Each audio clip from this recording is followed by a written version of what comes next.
You're listening to WCPT 820 because facts matter.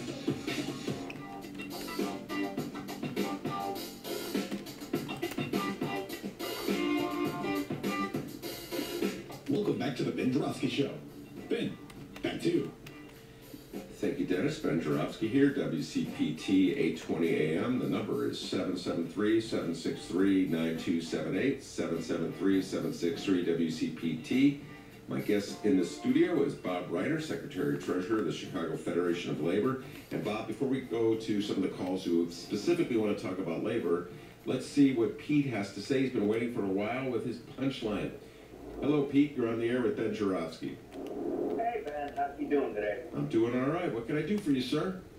NRA, please. All right. Now I'm going to give you the setup. So if anybody was not listening, just tuning in, we were riding this horse for the 2 o'clock hour. Lots of phone calls on this. The gag is this. There's a comedy group in New York City called Lo-Fi, and they sent me an email asking me to solicit punchlines, and they're going to read them on their show this Saturday, which you can follow on Facebook, on their Facebook Live video. Anyway, so I read the headline. It's a real headline, and Pete will provide the punchline. Are you ready, Pete? Here we go. Yes, sir.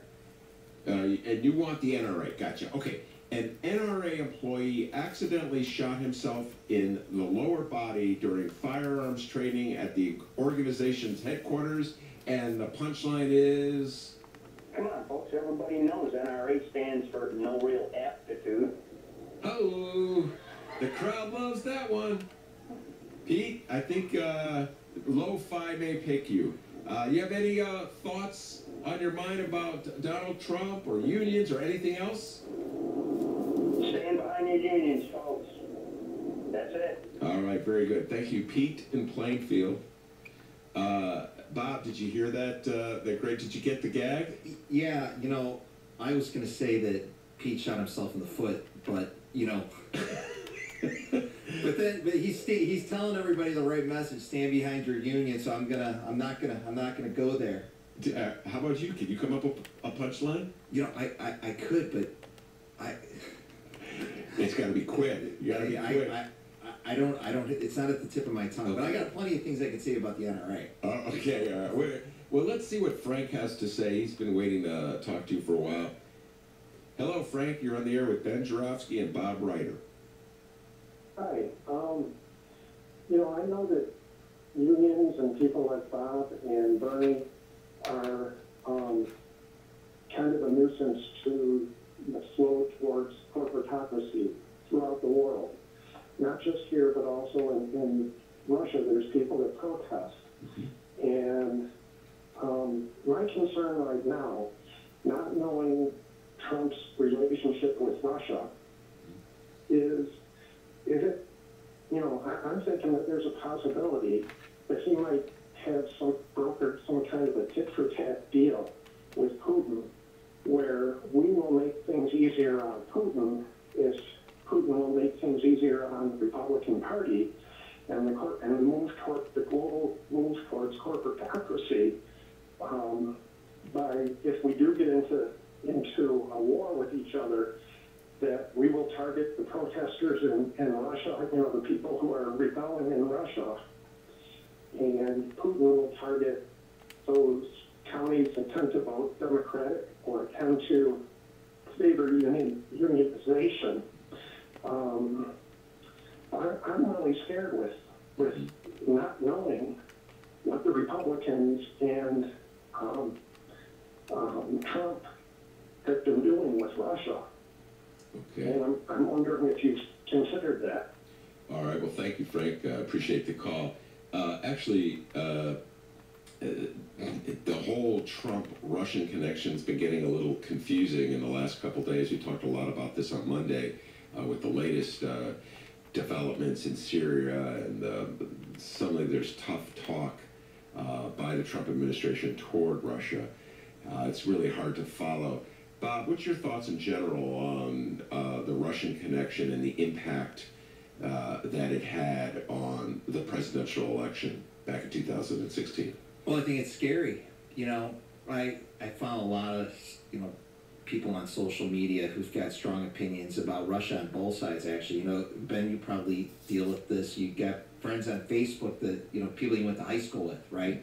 And they're not thinking the same way you're thinking. You know, I know a lot of guys who are, you know, they want to see the United States back on the gold standard, that we can't intervene on a humanitarian basis and we need to leave Russia alone.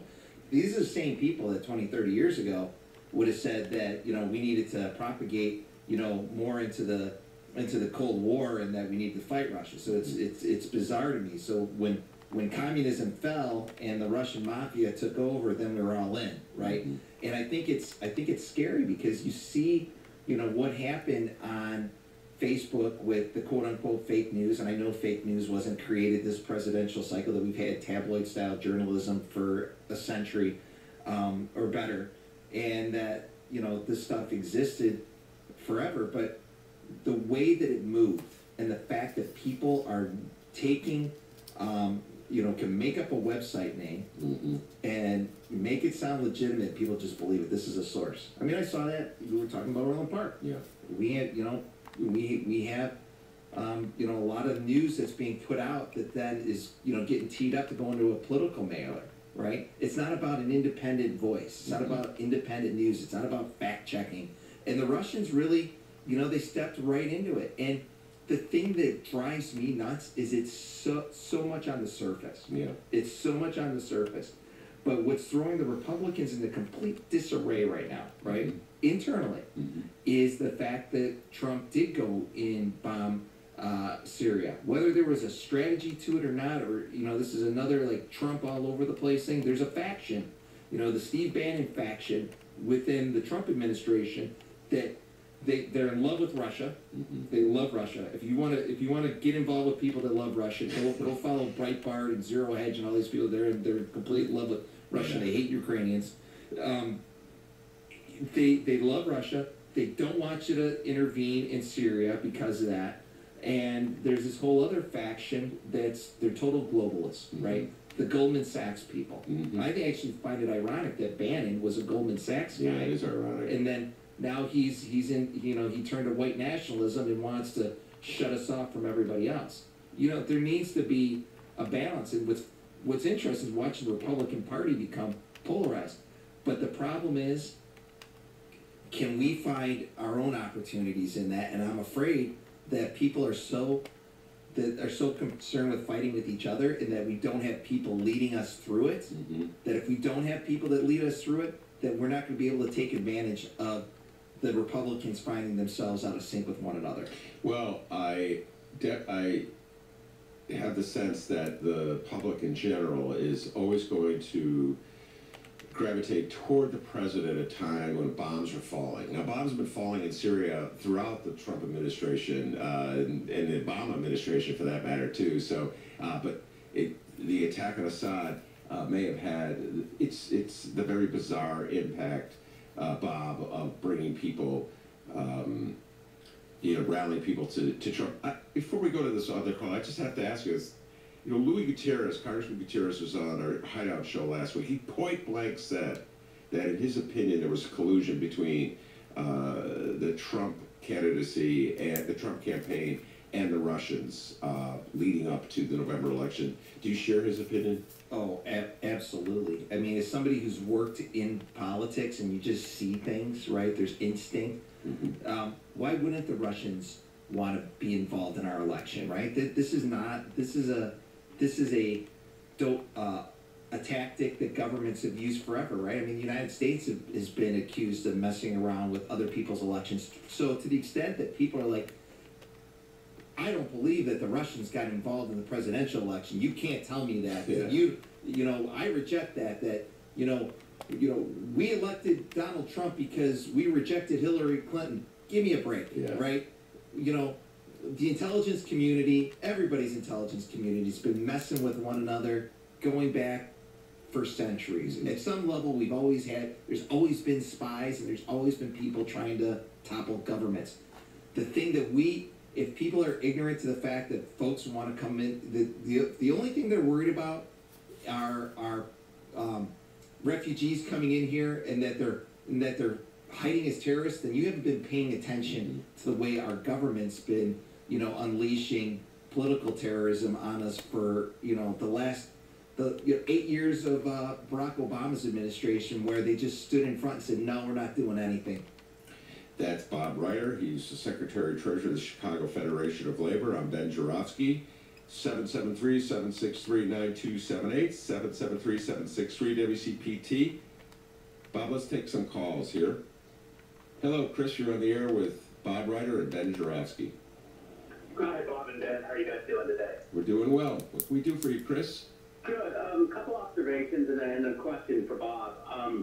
I've never been in a union, but I grew up in a union household, and I've always been aware of what that meant to my quality of life as a kid, from healthcare to good neighborhoods to having the luxury of being able to go out of state for school for college when the time came. So I'm wondering, how does a labor movement appeal to maybe somebody like me, progressive 40-something in Lincoln Park, who doesn't have that union family background, or to college-educated millennials, and forge a political alliance with them? How does the union movement reach out to people who may not have a direct experience with the benefits of the union labor movement? And secondly, I would really express my wish that come 2020, the unions and union leadership don't endorse whatever corporate hits the Democrats put forth, and really push for somebody like Sherrod Brown out of Ohio. All right, very good questions, Chris, and we'll go right to you, Bob. There's two parts. Deal with the first one. How do unions reach out to people like Chris, who have never been in a union and may live in more upper income areas of the city? Well, first I encourage Chris to listen to when we have the panel broadcast coming up on April 27th from 2 to 5 on Ben's show. We're gonna have a variety of different people and our coalition partners, because I think they're an important part of it. We're gonna do some rapping with the Sierra Club, the Illinois Coalition of Immigrant and Refugee Rights, and I'm trying to get my friends at the Southside branch of the NAACP on the air with us. And I think what you see, labor does not just advocate for people in unions. All right, so I'm the elected Secretary-Treasurer of the Chicago Federation of Labor, which is organized labor, but I'm an activist in the labor movement, right? And the labor movement, we fight for all kinds of protections.